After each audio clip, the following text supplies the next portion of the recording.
अस्सलाम वालेकुम। आज हम अपने फोर्थ लेक्चर की तरफ पहुंच गए हैं और आज हमारा जो टॉपिक है वो है अथॉरिटी एंड रिस्पॉन्सिबिलिटी। तो हम इस टॉपिक के अंदर जो पॉइंट कवर करेंगे वो सबसे पहला पॉइंट है what is authority, characteristic and sources of authority, it's theories, limitation of authority, responsibility and its types, relationship between authority and responsibility, delegation and its characteristic, process of delegation and its type, benefit and consequences of delegations. सबसे पहले हम बात करते हैं what actually authority is. किसी भी organisation में बुनियादी तौर पर अथॉरिटी जो है तीन तरह की होती है, एक लाइन अथॉरिटी, एक functional authority and staff authority. और किसी भी ऑर्गेनाइजेशन के फेलियर और सक्सेस में जो सबसे अहम अथॉरिटी होती है वो होती है लाइन अथॉरिटी। नॉर्मली जो सिंपल वर्ड अथॉरिटी यूज करते हैं, it's mean we are talking about the line authority. Authority is the right to act and the power to make decision. जब किसी भी ऑर्गेनाइजेशन में किसी भी सुपीरियर या डेजिग्नेटर्स को कोई अथॉरिटी दी जाती है तो इसका मकसद ये होता है कि he has ability of decision making, वो डिसीजन मेकिंग कर सकता है। He has power of controlling, वो अपने सबऑर्डिनेट को कंट्रोल कर सकता है, डायरेक्शन दे सकता है। तो इस तरह जब किसी को भी इस तरह के इख्तियारात दिए जाते हैं तो वो उसके इख्तियारात कम्बिनेशन ऑफ राइट्स बन जाते हैं अथॉरिटी। अथॉरिटी का ऑर्गेनाइजेशन में डेलीगेट्स करना, अथॉरिटी को डिस्ट्रीब्यूट करना, अथॉरिटी को डिवाइड करना बहुत नेसेसरी होता है, क्योंकि ऑर्गेनाइजेशन की परफॉर्मेंस का दारोमदार होता है उस ऑर्गेनाइजेशन में डिसीजन मेकिंग पर। Authority presents the position rather than the people. Authority जो है वो ज्यादातर डेजिग्नेशन या पोजीशन पे लाई करती है लोगों से ज्यादा। Authority is seen as a legitimate right of person to exercise influence or the legitimate right to make decision, to carry out action and direct other। Authority के अंदर जो सबसे अहम यूजेस होता है वो होता है डायरेक्शन का, यानी अपने सबऑर्डिनेट को हिदायत देना। और ड्यूरिंग द प्रॉब्लम, जब कोई काम या किसी वर्क के दौरान प्रॉब्लम्स अराइज होती हैं तो उन प्रॉब्लम को सॉल्व करने के लिए डिसीजन मेकिंग करना। तो ऑर्गेनाइजेशन में डिसीजन मेकिंग हर फर्द अपनी कैपेसिटी ऑफ अथॉरिटी, यानी जितनी उसको अथॉरिटी दी गई है उसकी बुनियाद पर कर सकता है। नेक्स्ट हम बात करेंगे कैरेक्टरिस्टिक ऑफ अथॉरिटी। अथॉरिटी की कैरेक्टरिस्टिक्स क्या है? तो सबसे पहले it is legitimate right to command and control subordinate. सबसे मेन कैरेक्टरिस्टिक ये है कि अथॉरिटी होल्डर डायरेक्ट और कमांड कर सकता है किसको? सबऑर्डिनेट को। जिसके पास अथॉरिटी है डायरेक्शन वही देगा, जिसके पास अथॉरिटी है कंट्रोल वही करेगा, और जिसके पास अथॉरिटी है वही अकाउंटेबल भी होगा कि दी गई अथॉरिटी को यूटिलाइज किस तरह किया। Authority is guaranteed to achieve the predetermined goal of the enterprises. Authority का मकसद है कि आपको श्योरिटी करनी है किस चीज की? कि ऑर्गेनाइजेशन की जो प्री डिटरमाइंड गोल, जो स्पेसिफिक गोल, जो चैलेंजिंग गोल है, उनको अचीव करने के लिए आप अथॉरिटी का बेस्ट यूजेस करेंगे। Authority is right to direct others to get thing done. Authority का मकसद है कि अपने मातहत सबऑर्डिनेट्स को डायरेक्ट इस तरह करना कि दिया गया टारगेट, दिया गया ऑब्जेक्टिव अचीव कर लिया जाए इन अ बेस्ट वे, जितना बेहतर से बेहतर हो। Authority is delegated downward. Authority का जो फ्लो होता है वो टॉप टू डाउन होता है, यानी किसी भी ऑर्गेनाइजेशन में जो मैक्सिमम अथॉरिटी होती है वो टॉप लेवल पर होती है, और इस तरह ये ग्रेजुअली लोअर लेवल तक डेलीगेट्स की जाती है। अगर हम बात करें हायरार्की ऑफ मैनेजमेंट, तो किसी भी ऑर्गेनाइजेशन में आमतौर पे मैनेजमेंट के 4 लेवल होते हैं। इसमें फर्स्ट सबसे टॉप पर है टॉप लेवल, जिसको हम टॉप मैनेजमेंट कहते हैं। सेकंड है मिडिल लेवल, जिसको मिडिल मैनेजमेंट कहते हैं। थर्ड है लो लेवल, जिसको हम लोअर मैनेजमेंट या फर्स्ट लाइन मैनेजमेंट भी कहते हैं। और उसके बाद आ जाते हैं वो नॉन मैनेजरियल स्टाफ, जिसको हम वर्कर कहते हैं। टॉप मैनेजमेंट में आमतौर पे चीफ एग्जीक्यूटिव ऑफिसर सीईओ होते हैं, मिडिल मैनेजमेंट में सीनियर मैनेजर्स होते हैं, लोअर मैनेजमेंट में डिपार्टमेंट्स के मैनेजर होते हैं जो डिपार्टमेंटल हेड होते हैं, और उसके बाद वर्कर्स जो नॉन मैनेजरियल स्टाफ होते हैं। तो नॉर्मली सब 100% अथॉरिटी टॉप मैनेजमेंट के पास होती है। वो अपनी अथॉरिटी का एक मैक्सिमम पोर्शन डेलीगेट्स कर देती है मिडिल मैनेजमेंट को, फिर मिडिल मैनेजमेंट उसमें से मैक्सिमम डेलीगेट्स कर देती है लोअर लेवल पर, और फिर लोअर लेवल भी उसमें से एक छोटा पोर्शन डिलीवर कर देते हैं वर्कर्स को। इस तरह सबके पास अथॉरिटी पहुंच जाती है, और हर कोई अपने डोमेन में अपनी अथॉरिटी को यूटिलाइज करते हुए डिसीजन मेकिंग करता है, और इस डिसीजन मेकिंग की बुनियाद पर परफॉर्मेंस कंटिन्यू रहती है। और जहां कोई प्रॉब्लम, जहां कोई इशू उसकी अथॉरिटी से एक्सीड करता है, तो वो उसको बजाय डिसीजन मेकिंग के, state of decision making forward to other management, वो टॉप मैनेजमेंट को फॉरवर्ड कर देता है। इसको एग्जाम्पल के तौर पे समझते हैं कि एक ऑर्गेनाइजेशन है और उसमें 100% अथॉरिटी टॉप मैनेजमेंट के पास, तो वो उसमें से 80% डिलीवर कर देती है, डेलीगेट्स कर देती है मिडिल मैनेजमेंट को। मिडिल मैनेजमेंट उसमें से 60% डेलीगेट कर देती है लोअर लेवल को, डिपार्टमेंटल हेड को, और वो उसमें से 20% डेलीगेट्स कर देते हैं वर्कर्स को। जैसे ही परफॉर्मेंस स्टार्ट होती है तो यहाँ से स्टार्ट होता है एक और सिलसिला जो प्रॉब्लम्स का होता है, क्योंकि 100% जैसा हम सोचते हैं वैसा होता नहीं है। और जैसे ही प्रॉब्लम स्टार्ट होते ही हमें डिसीजन मेकिंग की जरूरत होती है, तो अब हर कोई अपनी कैपेसिटी ऑफ अथॉरिटी की बुनियाद पर डिसीजन मेकिंग शुरू करता है, और जब उसका डिसीजन मेकिंग एक्सीड करता है उसकी अथॉरिटी से, तो वो उसको आगे डेलीगेट्स कर देता है। इस तरह एक नॉन स्टॉप कंटिन्यूस सिलसिला जारी होता है डिसीजन मेकिंग का। तो ये था लेवल ऑफ मैनेजमेंट, जिसको हम हायरार्की ऑफ मैनेजमेंट भी कहते हैं। तो authority always move from top to down. Theories of authority, authority की थ्योरीज हमारे पास basically three types of theories है। First one is formal theory of authority, second one acceptance theory of authority, third one competence theory of authority. इससे सबसे पहले हम बात करेंगे formal theory of authority. Formal theory of authority एक वो flow होता है जो टॉप टू डाउन मूव करता है, जैसे भी हमने हायरार्की ऑफ मैनेजमेंट में बात की। इसमें आप एग्जांपल के तौर पे देख सकते हैं बोर्ड ऑफ डायरेक्टर्स, यानी जो भी अथॉरिटी है वो किसके पास है, किसी भी ऑर्गेनाइजेशन के बोर्ड ऑफ डायरेक्टर्स के पास। फिर वो अथॉरिटी दे देते हैं किसको, जनरल मैनेजर्स को।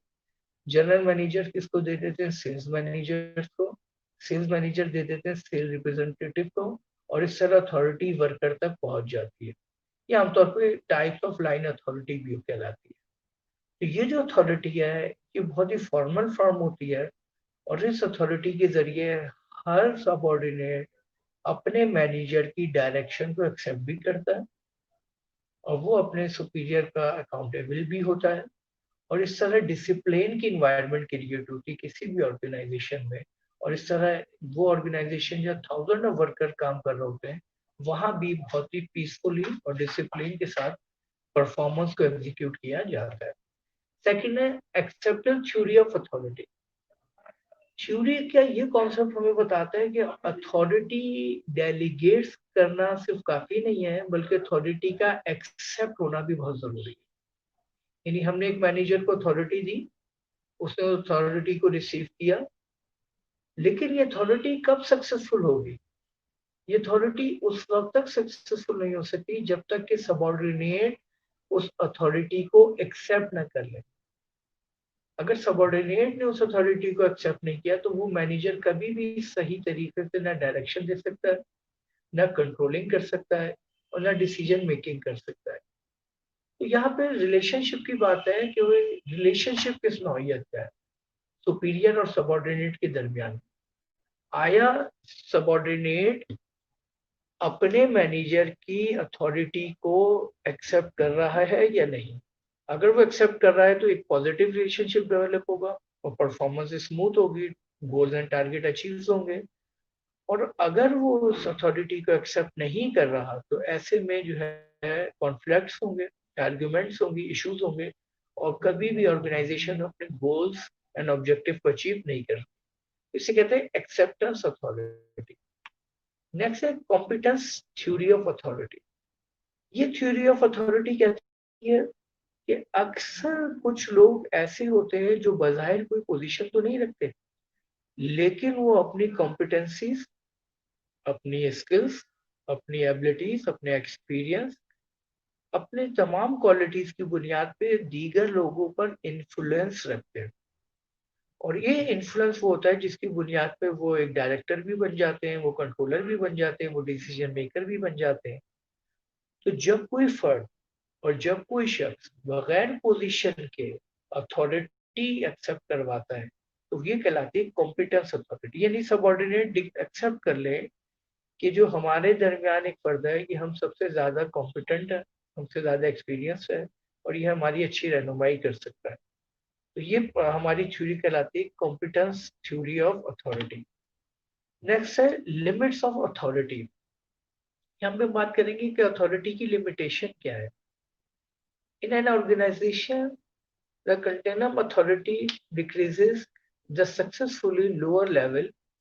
It is maximum at highest level and maximum minimum at lowest level. Authority का जो level है वो top to down start होता है, और सबसे ज्यादा top level पर होती है और सबसे ज्यादा lower level पर होती है।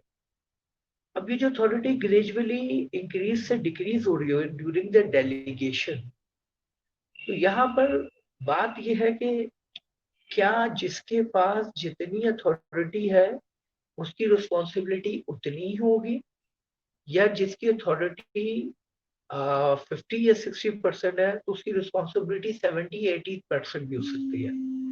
तो यहाँ पर हम बात करेंगे कि अथॉरिटी कभी रिस्पॉन्सिबिलिटी कभी एक्सीड नहीं कर सकती अथॉरिटी से। रिस्पॉन्सिबिलिटी हमेशा लिमिट में रहती है किसके, अथॉरिटी के। जिसकी जितनी अथॉरिटी उतनी उसकी रिस्पॉन्सिबिलिटी। अब इसमें बायोलॉजिकल लिमिट्स आती हैं, फिजिकल लिमिटेशंस आती हैं, उसके बाद इकोनॉमिक लिमिटेशंस आती हैं। तो ये है वो limitation of authorities. Next responsibilities. Responsibilities किसे कहते हैं? रिस्पॉन्सिबिलिटी हम कहते हैं responsibility is defined as the obligation of subordinate to whom a duty has been assigned to perform. जब किसी को अथॉरिटी और रिस्पॉन्सिबिलिटी में बुनियादी फर्क यह है कि authority can be delegated but responsibility can not be delegated.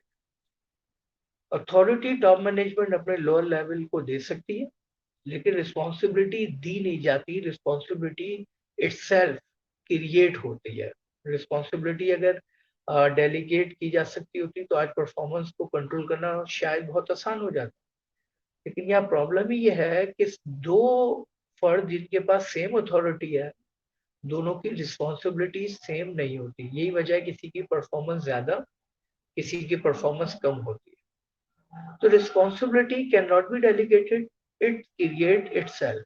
ये लोगों में खुद क्रिएट होती है, और आपकी परफॉर्मेंस डिपेंड करती है कि आपकी रिस्पॉन्सिबिलिटी का लेवल क्या है। जितनी ज्यादा रिस्पॉन्सिबिलिटी उतनी गुड परफॉर्मेंस, जितनी कम रिस्पॉन्सिबिलिटी उतनी पुअर परफॉर्मेंस।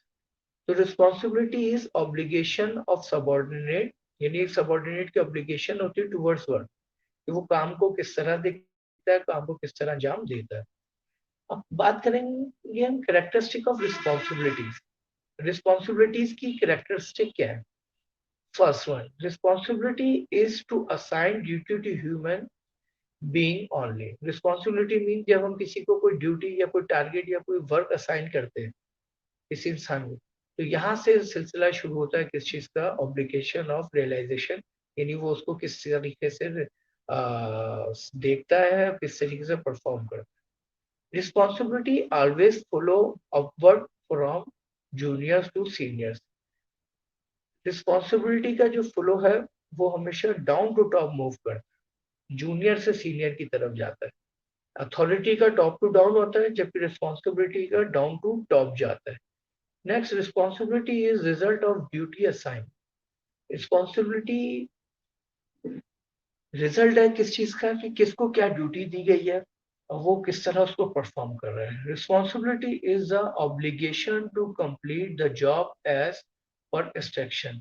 ये एक ऑब्लिगेशन है किस चीज की, कि आपको जो काम जिस तरीके से करने के लिए दिया गया है, क्या आप उस काम को उस तरीके से अंजाम दे सकते हैं, दे रहे हैं, देंगे। तो ये एक ऑब्लिगेशन है किसकी, assign work. Responsibility can never be delegated, जैसे मैंने बताया रिस्पॉन्सिबिलिटी को कभी डेलीगेट नहीं किया जा सकता। It is a personal obligation, ये एक पर्सनल ऑब्लिगेशन है एंड एब्सोल्यूट ऑल। यानी जो शख्स सेम अथॉरिटी दो अफराद रखते हैं तो वो कभी सेम लेवल के रिस्पॉन्सिबल नहीं हो सकते। इनकी रिस्पॉन्सिबिलिटी में वेरिएशन आ सकता है और यही सबब बनता है उनकी परफॉर्मेंस की इंक्रीज और डिक्रीज का। जितनी ज्यादा रिस्पॉन्सिबिलिटी का लेवल होगा उतनी ज्यादा आपकी परफॉर्मेंस हाई होगी और उतने ही आप गुड परफॉर्मर होंगे। Difference between authority and responsibility, अगर हम बात करें डिफरेंसेस की तो सबसे पहले मीनिंग। अथॉरिटी की मीनिंग क्या है, the power right of superior to give order others. Authority एक पावर है, राइट है किस चीज का, सबॉर्डिनेट को ऑर्डर जारी करने का और कंट्रोल करने का। जबकि रिस्पॉन्सिबिलिटी क्या है, it is an obligation to perform assign duty और ऑर्डर। ये सिर्फ एक रियलाइजेशन है, ये सिर्फ एक ऑब्लिगेशन है किस चीज की, कि दिए गए काम को किस तरह परफॉर्म किया जाए। Second one, sources of origin. Authority की अगर हम बात करें तो it's emerge from the formal position in the organisation. Authority हमेशा फॉर्मल पोजीशन पर होती है। जबकि रिस्पॉन्सिबिलिटी की बात करें तो it's emerging from superior subordinate relationship. ये हमेशा सुपीरियर और सबॉर्डिनेट की रिलेशनशिप पे वेरी करता है। जितना अच्छा रिलेशनशिप होगा उतनी अच्छी रिस्पॉन्सिबिलिटी होगी, जितना पुअर रिलेशनशिप होगा उतनी रिस्पॉन्सिबिलिटी डाउन होगी। डायरेक्शन ऑफ फ्लो, अथॉरिटी की अगर हम बात करें it flow downward from top to bottom. Authority हमेशा, जैसे मैंने हायरार्की ऑफ मैनेजमेंट में बताया है, कि टॉप टू डाउन फ्लो करती है, यानी ऊपर से नीचे की तरफ आती है।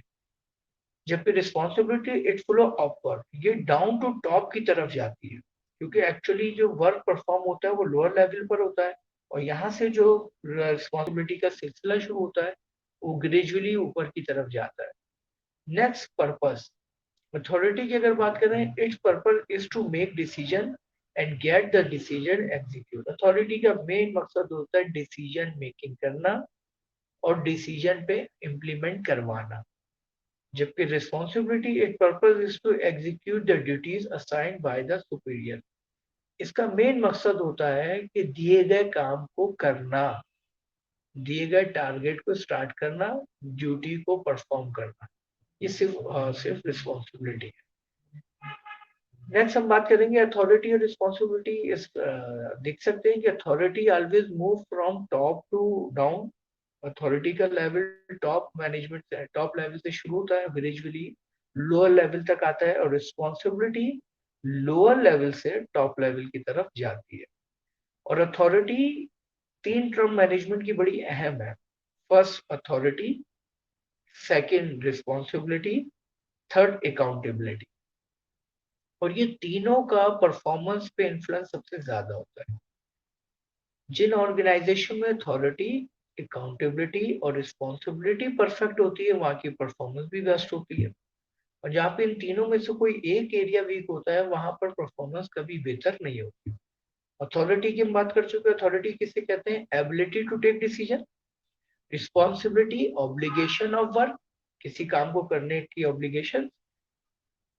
और अकाउंटेबिलिटी कहते हैं आंसरेबिलिटी, कि हर लोअर, हर सबॉर्डिनेट अपने सुपीरियर के लिए जो आंसरेबल है, कि जो दिया गया काम, दिया गया टारगेट या दी गई अथॉरिटी को उसने किस तरह यूटिलाइज किया, ये कहलाती है आंसरेबिलिटी यानी अकाउंटेबिलिटी। ये तीनों टर्म मिलती हैं तो इसके रिएक्शन में हम अचीव करते हैं best performance. Authority, accountability and responsibility. History of management हमें बताती है कि जहां जहां जिन जिन ऑर्गेनाइजेशन में अकाउंटेबिलिटी ट्रांसपेरेंट होती है वहां रिस्पॉन्सिबिलिटी बढ़ती है, और जहां अकाउंटेबिलिटी ट्रांसपेरेंट नहीं होती वहां रिस्पॉन्सिबिलिटी वीक हो जाती है। और रिस्पॉन्सिबिलिटी इन्फ्लुएंस सकती है किसी भी ऑर्गेनाइजेशन की परफॉर्मेंस पर। जितनी अच्छी रिस्पॉन्सिबिलिटी होगी उतनी अच्छी परफॉर्मेंस होगी। Next, accountability. अकाउंटेबिलिटी की बात है, every implies manager is accountable for the job assigned to him. He is supposed to complete the job as per the expectation and inform his superior accordingly. Accordingly means कि जिस भी level of manager, जिस level of worker को जो काम दिया गया है, उस काम के साथ साथ उसको उस काम के करने के लिए अथॉरिटी दी गई है, उस अथॉरिटी को यूटिलाइज करने के बाद जब उससे आंसरेबिलिटी यानी उससे पूछगछ की जाती है कि how did you use your authority, power, resources and responsibility, तो ये मिलकर टर्म कहलाती है accountability. Accountability is the liability created for the uses of authority. Accountability है लाइबिलिटी क्या, कि आपने अपनी अथॉरिटी को किस तरह यूटिलाइज किया और ऑर्गेनाइजेशन को क्या बेनिफिट फराहम किया। तो अथॉरिटी और अकाउंटेबिलिटी का रिलेशनशिप बहुत अहम है। अब अगर हम बात करें specific definition, according to MS Fernand, accountability is the obligation of an individual to report formally to his superior about the work he has done to discharge the responsibility। यानी का अकाउंटेबिलिटी क्या है कि किसी भी डेजिग्नेशन या किसी भी फर्द को दिए गए उसके टारगेट को, अथॉरिटी को, उसके बाद जब उससे पूछा जाए कि उसने उसको किस तरह यूटिलाइज किया, तो ये बन जाती है अकाउंटेबिलिटी। और अकाउंटेबिलिटी मैं पहले आपको बता चुका हूँ कि इसका दारोमदार किस पर होता है। अकाउंटेबिलिटी का दारोमदार होता है वर्कर्स की परफॉर्मेंस पर। जितनी ट्रांसपेरेंट अकाउंटेबिलिटी होगी उतनी अच्छी परफॉर्मेंस होगी, जितनी पुअर अकाउंटेबिलिटी होगी उतनी पुअर परफॉर्मेंस।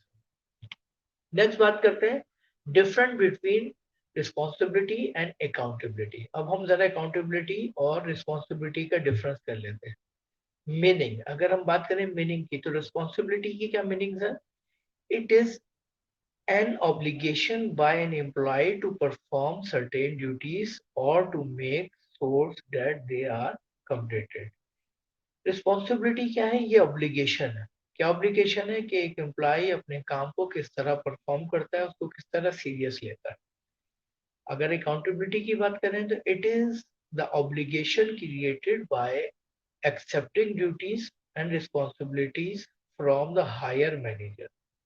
अकाउंटेबिलिटी जो है ये डिपेंड करती है टॉप सुपीरियर्स पर, कि आया वो अपने सबॉर्डिनेट्स को किस तरह डील करते हैं, उनसे किस तरह क्वेश्चनिंग करते हैं और उन्हें किस तरह इम्प्रेशन देते हैं, आया उनको दी गई रिसोर्सेज और अथॉरिटी उनके लिए कितनी अहम है और वो उनको किस तरह यूटिलाइज करते हैं। अगर हम बात करें इन टर्म ऑफ नेचर, तो responsibility it's flow downward. Responsibility क्या होता है? इसका फ्लो होता है डाउनवर्ड्स, जबकि अकाउंटेबिलिटी का फ्लो क्या होता है? अपवर्ड। इसका फ्लो जाता है upward. Next, delegation. responsibility it can be delegated but not entirely। responsibility जो है डेलीगेट्स की जा सकती है लेकिन एक हद तक, लेकिन क्रिएट इटसेल्फ, जैसा मैंने पहले बताया कि जो परफॉर्मर है रिस्पॉन्सिबिलिटी उसके अंदर जब तक क्रिएट नहीं होगी उस वक्त तक आप उससे बेनिफिट हासिल नहीं कर सकते। Accountability can not be delegated. Accountability delegates नहीं की जा सकती, ये सिर्फ और सिर्फ आंसरेबिलिटी है। और इसमें हम जो है सिर्फ और सिर्फ क्या करते हैं, क्वेश्चनिंग के जरिए रियलाइज करते हैं कि दी गई अथॉरिटी और रिसोर्सेज को किस तरह इस्तेमाल किया गया। अब बात करते हैं delegation. What is delegation? Delegation of authority. Delegation is the transfer of authority to subordinate to enable them to make decision and use resources। Delegation किसे कहते हैं? Delegation कहते हैं कि जब हम अथॉरिटी को सबॉर्डिनेट तक ट्रांसफर करते हैं और वो अथॉरिटी को एक्सेप्ट करते हैं और इस तरह वो डिसीजन मेकिंग करने का सिलसिला स्टार्ट करते हैं, तो ये सिलसिला कहलाता है, यानी simply delegation of authority forwarding, यानी एक से दूसरे फर्ज को मुंतकिल करना। लेकिन कौन डेलीगेट्स कर सकता है? डेलीगेट वो कर सकता है जो अथॉरिटी होल्डर हो, जिसके पास पहले ही मैक्सिमम अथॉरिटी हो। अगर मेरे पास 100% अथॉरिटी है तो मैं 80% डिलीवर कर सकता हूँ, लेकिन क्या जब मेरे पास 80% अथॉरिटी है तो क्या मैं 100% डेलीगेट्स कर सकता हूँ? It is impossible. मैं अपनी अवेलेबल अथॉरिटी में से पोर्शन तो डिलीवर कर सकता हूँ, लेकिन इसे एक्सीड नहीं कर सकता। Next, ensuring responsibility and authority to other who then become responsible to use their result. But we remain accountable to our bosses what our subordinates do. Authority means जब हम अथॉरिटी को डेलीगेट्स करते हैं तो इसका मकसद है कि हम अथॉरिटी को ग्रेजुअली एक से दूसरे पर्सन को मुंतकिल करके उसकी रिस्पॉन्सिबिलिटी में इजाफा कर रहे हैं, उसकी अकाउंटेबिलिटी में इजाफा कर रहे हैं, और इस तरह हम उससे एक अच्छी परफॉर्मेंस अचीव करने में कामयाब हो सकते हैं। Characteristic of delegation of authority, वो क्या करेक्टरिस्टिक है जो डेलीगेशन ऑफ अथॉरिटी में होती है? इसमें first, it enable a manager to function independently within the broad limits of authority specified by superior। एक मैनेजर इंडिपेंडेंटली जब कोई परफॉर्मेंस एग्जीक्यूट करता है स्पेसिफाइड बाय सुपीरियर, तो उसके लिए उसको जरूरत होती है अथॉरिटी की, ताकि वो अपने डोमेन में डिसीजन मेकिंग कर सके। तो अथॉरिटी के बगैर रिस्पॉन्सिबिलिटी क्रिएट करना पॉसिबल नहीं है। Second, the superior does not delegates total authority. कभी भी कोई सुपीरियर अपनी अवेलेबल अथॉरिटी को 100% नहीं डेलीगेट्स करता, वो उसका एक पोर्शन अपने पास जरूर रखता है। इसकी एग्जांपल, अगर मेरे पास 100% अथॉरिटी है तो मैं एक्सीड तो कर नहीं सकता, मैंने भी बताया, लेकिन क्या मैं 100% अपने मातहत को दे दूं? अगर मैंने ऐसा किया तो मेरे सबऑर्डिनेट में और मुझ में कोई डिफरेंस मौजूद नहीं रहेगा। इस डिफरेंस को डेवलप रखने के लिए हमेशा सुपीरियर अपने सबऑर्डिनेट को अपनी अवेलेबल अथॉरिटी का एक पोर्शन, यानी उसमें से less than available authority deliver करता है, ताकि उसकी पोजीशन अपनी जगह पे बरकरार रहे। यानी जिसके पास 100% अथॉरिटी है वो 80%, जिसके पास 80% अथॉरिटी है वो 60%, और जिसके पास 60% अथॉरिटी है वो 40%। अगर इससे ज्यादा अथॉरिटी डिलीवर करेगा तो उसकी उसकी पोजीशन वीक होती चली जाएगी, और इससे जो है डिसिप्लिन ऑफ ऑर्गेनाइजेशन ब्रेक हो जाएगा और लाइन ऑफ अथॉरिटी का कॉन्सेप्ट फ्लॉप हो जाएगा। A manager cannot delegate what he or she does not own। वो अपनी अथॉरिटी से अक्सर डेलीगेट नहीं कर सकता, जितनी अवेलेबल अथॉरिटी है उसी में लिमिट में डेलीगेट कर सकता। Delegation does not mean giving away authority. Delegation का हरगिज मतलब नहीं है कि आपने अथॉरिटी, यानी आपने अथॉरिटी, मैंने अपने सब मातहत को अथॉरिटी दे दी सबऑर्डिनेट को, तो अब मेरी 80% अथॉरिटी में से 60% अथॉरिटी खत्म हो गई। नो, सीईओ जब अपनी 100% अथॉरिटी में से 80% आगे डेलीगेट्स करता है तो उसकी रिस्पॉन्सिबिलिटी 100% ही रहती है। उसकी responsibility level delegation of authority से कभी कम नहीं हो सकता। Next, the superior who delegates the authority cannot escape responsibility for the activities of the subordinates whom authority has been delegated। वही बात कि जिस सुपीरियर ने अपने अथॉरिटी को मैक्सिमम आगे डिलीवर कर दिया है, वो कभी भी अपनी रिस्पॉन्सिबिलिटी को रिड्यूस नहीं कर सकता, क्योंकि जो अथॉरिटी को डेलीगेट कर रहा है अल्टीमेट फाइनली रिस्पॉन्सिबल वो है। किसी भी ऑर्गेनाइजेशन का जो मेन रिस्पॉन्सिबल होता है वो top management, chief executive officer, जबकि वो अपनी 100% अथॉरिटी में से मैक्सिमम डिलीवर कर देती है, लेकिन उसके बावजूद रिस्पॉन्सिबिलिटी का जो मेन पॉइंट है वो है टॉप मैनेजमेंट। यहाँ पे हम बात करेंगे व्हाई डेलीगेट्स अथॉरिटी। देखिए, अथॉरिटी को डेलीगेट करना रिस्की भी है, क्योंकि जब हम अपने सबऑर्डिनेट को अथॉरिटी देते हैं तो यहाँ पे एक रिस्क फैक्टर क्रिएट होता है, और वो रिस्क फैक्टर होता है मिस यूजेस ऑफ अथॉरिटी। अगर सबऑर्डिनेट ने अथॉरिटी को प्रॉपर यूज नहीं किया तो फिर नुकसान का सामना करना, लॉसेस होंगे, और अगर सबऑर्डिनेट ने अथॉरिटी को एफिशिएंटली यूज किया तो फायदा और लॉसेस प्रॉफिट आपको होगा। इस रिस्क के बावजूद हर ऑर्गेनाइजेशन क्यों डेलीगेशन ऑफ अथॉरिटी को फॉलो करती है, या फोकस करती है या एग्जीक्यूट करती है। तो इसके बुनियादी तौर पे 3 बेनिफिट है। सबसे पहला है अचीविंग एफिशिएंसी, यानी एफिशिएंसी को हासिल करने के लिए। सेकंड है डेवलपमेंट, डेवलपमेंट हासिल करने के लिए। और थर्ड है सेविंग द टाइम, टाइम को सेव करने के लिए। अब एफिशिएंसी किसे कहते हैं? एफिशिएंसी यानी मैनेजमेंट की अगर बात करें तो मैनेजमेंट है ही दो चीज, इफेक्टिवनेस एंड एफिशिएंसी। एफिशिएंसी की सारी डेफिनेशन है जिसमें सबसे सिंपल है कि जब हम मिनिमम इनपुट से मैक्सिमम आउटपुट या मिनिमम टाइम में मैक्सिमम परफॉर्मेंस जब परफॉर्म करते हैं तो ये हमारी कहलाती है एफिशिएंसी, या मिनिमम कॉस्ट में मैक्सिमम बेनिफिट। तो जब ऑर्गेनाइजेशन एफिशिएंसी हासिल करना चाहती है तो इस एफिशिएंसी हासिल करने के लिए ये जरूरी है कि वहां पे अथॉरिटी की डेलीगेशन हो। नेक्स्ट डेवलपमेंट, ऑर्गेनाइजेशन क्या चाहती है? Development, improvement, growth. तो उसके लिए भी अथॉरिटी का डेलीगेशन करना जरूरी है, क्योंकि जब हम अपने मातहत को अथॉरिटी देते हैं तो उससे उनकी रिस्पॉन्सिबिलिटी बढ़ती है और वो पहले से बेहतर परफॉर्म करने में कामयाब हो जाते हैं। और थर्ड है सेव और टाइम।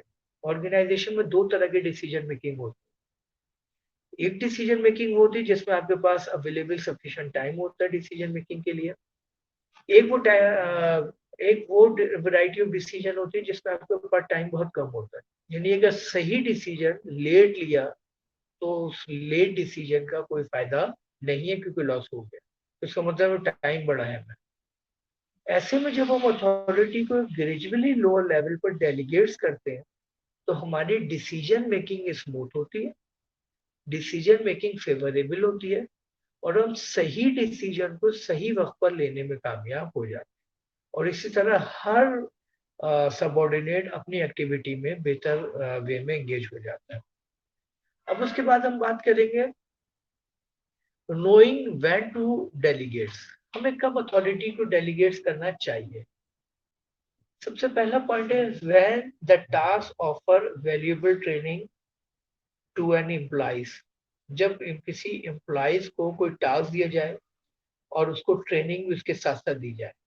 जब हम ट्रेनिंग दे देते हैं तो risk factor of grievances, mistake और एरर का कम हो जाता है। ऐसे में जब हम अथॉरिटी देते हैं तो अथॉरिटी ज्यादा पॉसिबिलिटीज ऑफ प्रॉपर यूजेस की होती है as compare to miss uses.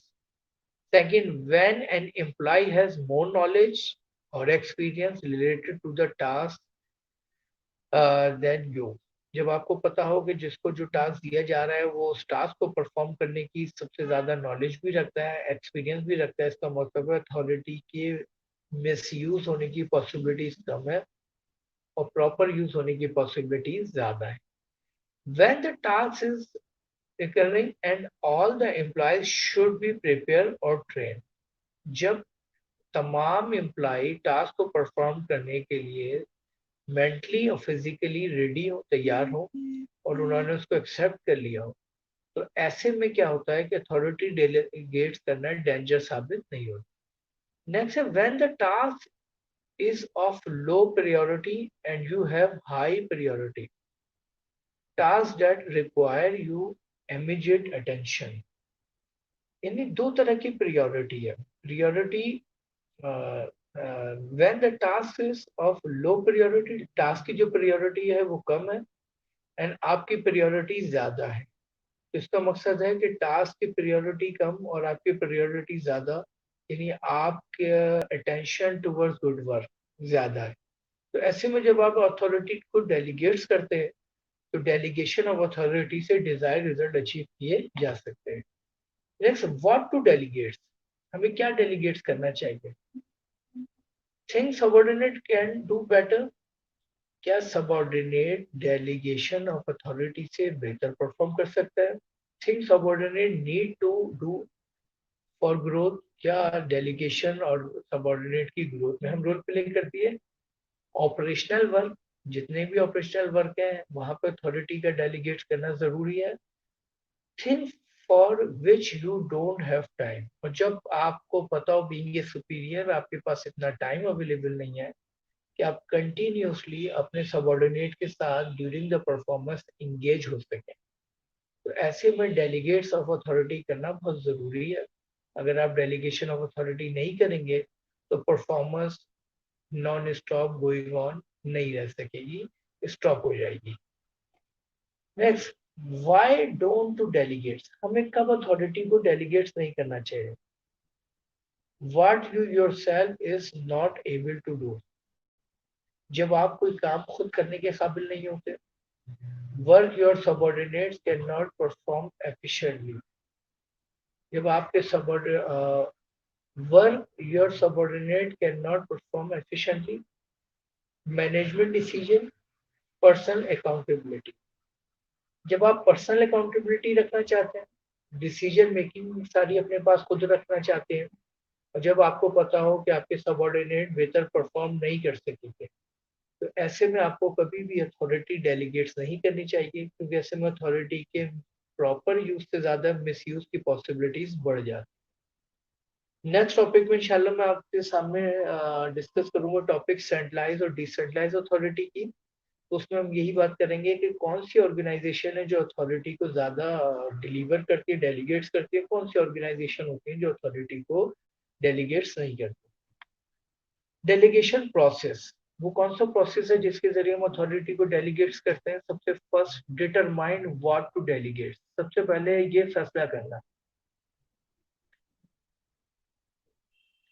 कि डेलीगेट्स करना क्या है। इसकी डिटर्मिनेशन के बगैर कभी भी आप प्रोसेस ऑफ डेलीगेशन सही तरीके से एग्जीक्यूट नहीं कर सकते। नेक्स्ट है एक्सेस स्किल रिक्वायर्ड, जिसको आप अथॉरिटी देने जा रहे हैं उसकी स्किल, यानी रिक्वायरमेंट ऑफ स्किल्स क्या है। क्या अथॉरिटी किसी को भी डेलीगेट्स की जा सकती है? नो। किसी स्पेसिफिक पर्सन को डेलीगेट्स की जा सकती है। वो कौन है स्पेसिफिक पर्सन? जिसके पास वो स्पेसिफिक स्किल्स हो जो उस टास्क को परफॉर्म करने की रिक्वायरमेंट है। नेक्स्ट स्टेप है डिफाइन द टास्क, फिर हमें टास्क डिफाइन करना पड़ता है कि जो ऑब्जेक्टिव है, जो टास्क, वो एक्चुअली है क्या, ताकि जिसको डेलीगेशन ऑफ अथॉरिटी कर रहे हैं वो उसके अंडरस्टैंडिंग में इजाफा हो। फोर्थ स्टेप होता है provide feedback and reward success, फिर हम उसको प्रोवाइड करते हैं feedback, opportunity and reward success, कि अगर टास्क अचीव किया तो क्या बेनिफिट से महरूम होगा वो, और अगर टास्क अचीव कर लिया तो उसको क्या बेनिफिट मिलेगा। तो ये एक फोर्थ स्टेप। चेक प्रोग्रेस, जरूरी नहीं है कि कंट्रोलिंग का मकसद after the performance, during the performance भी हमें चेक करना पड़ता है कि आया काम किस तरह चल रहा है, जैसी हमारी एक्सपेक्टेशन, जैसी हमारी प्लानिंग, जैसी हमारी डिजायर थी, उसके मुताबिक चल रहा है या नहीं चल रहा। और लास्ट स्टेप होता है सप्लाई अथॉरिटी एंड सपोर्ट, और फिर इस तरह लास्ट स्टेप में हम आके अथॉरिटी को फॉरवर्ड करते हैं और इसी तरह अथॉरिटी को डेलीगेट्स कर देते हैं। Next type of delegation, delegation तीन तरह की होती है, upward delegation, downward delegation, sideways delegation. Upward delegation यानी जो delegation of authority down to top होती है, डाउनवर्ड डेलीगेशन जो टॉप टू डाउन होती है, टॉप मैनेजमेंट से लोअर मैनेजमेंट आती है, साइडवर्ड डेलीगेशन जो इक्वल डेजिग्नेटर आपस में डेलीगेशन करते हैं। Now come toward the benefits of delegation. Delegation of authority के benefits क्या है? Manager supervisor benefit, reduce stress.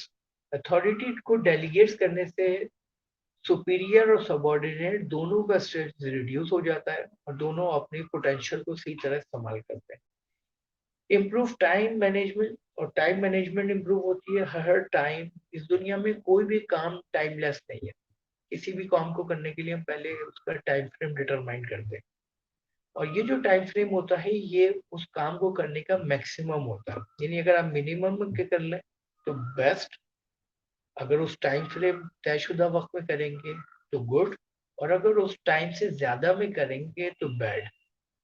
तो वक्त पर काम करना, इसी को हम एफिशिएंसी कहते हैं। तो हम डेलीगेशन ऑफ अथॉरिटी के जरिए एफिशिएंसी इंप्रूव करते हैं। इंक्रीज ट्रस्ट, जब एक सुपीरियर अपने सबॉर्डिनेट को अथॉरिटी देता है तो सबॉर्डिनेट के अंदर एक रिलेशनशिप इंप्रूव होता है और उसका ट्रस्ट लेवल बढ़ता है, यानी वो अपने आप को ट्रस्ट वर्दी समझता है, और इस तरह दोनों के दरमियान एक अच्छी इन्वायरमेंट क्रिएट होती है। एम्प्लॉयज के लिए बेनिफिट है, professional knowledge and skill development, employees को जब अथॉरिटी दी जाती है तो उनकी नॉलेज बढ़ती है, स्किल्स पॉलिश होती हैं और उनकी पर्सनल डेवलपमेंट होती है, उनका लर्निंग प्रोसेस बढ़ जाता है। Elevated self esteem and confidence, उनकी सेल्फ स्टीम में इजाफा होता है, उनकी हेजिटेशन रिमूव होती है, उनका कॉन्फिडेंस बढ़ता है जब वो डिसीजन मेकिंग खुद करते हैं। सेंस ऑफ अचीवमेंट, और उसके उनके अंदर एक सेंस क्रिएट होता है किस चीज का, अचीवमेंट का, कि जब हम खुद बाख्तियार होकर खुद कोई काम को अंजाम देते हैं तो हमें क्या अचीव होता है। ऑर्गेनाइजेशनल बेनिफिट के अंदर increase the team work, organisation में जब अथॉरिटी डेलीगेट्स होती है तो एक अच्छी इन्वायरमेंट क्रिएट होती है टीम वर्क की सूरत में। इंक्रीज प्रोडक्टिविटी एंड एफिशिएंसी, किसी भी ऑर्गेनाइजेशन का जो मेन ऑब्जेक्टिव होता है वो होता है प्रोडक्टिविटी अचीव करना और एफिशिएंसी, और डेलीगेशन ऑफ अथॉरिटी की बुनियाद पर हम ये दोनों अचीव कर लेते हैं। Disadvantages of delegation, disadvantages of delegation में सबसे पहले मिसयूज ऑफ पावर। अक्सर अथॉरिटी डेलीगेट्स करने के बाद ये ऑब्जर्व किया गया है कि अक्सर अगर अथॉरिटी सही पर्सन को ना डेलीगेट की जाए तो वहां पर हमें ऑब्जर्वेशन बताती है मिसयूज ऑफ पावर, यानी वहां पे अथॉरिटी और पावर का गलत इस्तेमाल किया जाता है जिससे सबॉर्डिनेट को भी नुकसान होता है और ऑर्गेनाइजेशन को भी नुकसान होता है। Failure to fulfil the task, और अक्सर ऐसा होता है कि वो टास्क, गोल और वो ऑब्जेक्टिव अचीव नहीं होता क्योंकि अथॉरिटी को प्रॉपर यूज नहीं किया गया। डिले, अगर अचीवमेंट होती भी है तो लेट होती है, और लेट होने का मकसद मैंने आपको पहले ही बताया, वक्त से पहले बेस्ट, वक्त पर गुड, और वक्त गुजरने के बाद पुअर। तो अगर अचीवमेंट लेट हुई है टाइम गुजरने के बाद तो ये भी एक डिसएडवांटेजेस है। Next, impact on quality of work, अक्सर डेलीगेशन ऑफ अथॉरिटी से क्वालिटी ऑफ वर्क मुतासर होती है। जब मैं आपसे सेंट्रलाइज और डिसेंट्रलाइज ऑर्गेनाइजेशन डिस्कस करूंगा तो उसमें डिटेल में आपको बताऊंगा कि वो कौन सी ऑर्गेनाइजेशन है जो सेंट्रलाइज होती है, कौन सी होती है जो डिसेंट्रलाइज। वो तमाम नेचर ऑफ वर्क जहाँ पे क्वालिटी ऑफ वर्क को बहुत ज्यादा कंसीडर किया जाता है, क्वालिटी ऑफ वर्क में जरा सी भी चेंजिंग अफोर्डेबल नहीं होती, वहां पर हम कभी भी अथॉरिटी को डेलीगेट्स नहीं करते, वहाँ centralize organization. Next, non delegable duties, वो ऐसी ड्यूटीज जो आमतौर पे जो असाइन नहीं की गई हैं, वहां पर अगर हम उनको जो है अथॉरिटी डेलीगेट्स कर देंगे तो ये भी हार्मफुल होगा। Burden on employees, on employee पे एक बर्डन होता है, अगर हम अथॉरिटी को अननेसेसरी डेलीगेट्स करते हैं तो उससे उनकी रिस्पॉन्सिबिलिटी और अकाउंटेबिलिटी बढ़ती है और वो अपने आप को बहुत बर्डन में फील करते हैं। तो यहाँ पर आके हमारा टॉपिक खत्म हो गया। इसके अंदर अगर हम रिव्यू करें लेक्चर में तो हमने सबसे पहले बात की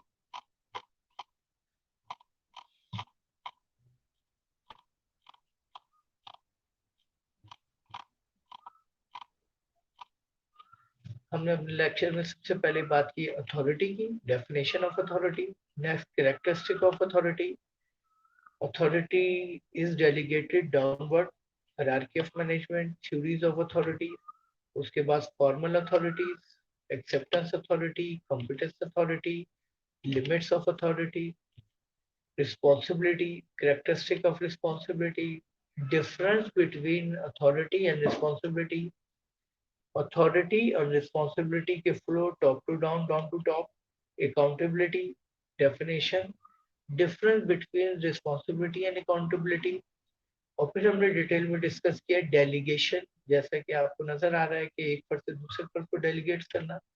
characteristic of delegation, why delegates, knowing want to delegate, what to delegate, what not to delegate, delegation process, types of delegation, benefits of delegation, disadvantages of delegation। यहाँ पर हमारा आज का ये टॉपिक कंप्लीट हो गया। Thank you.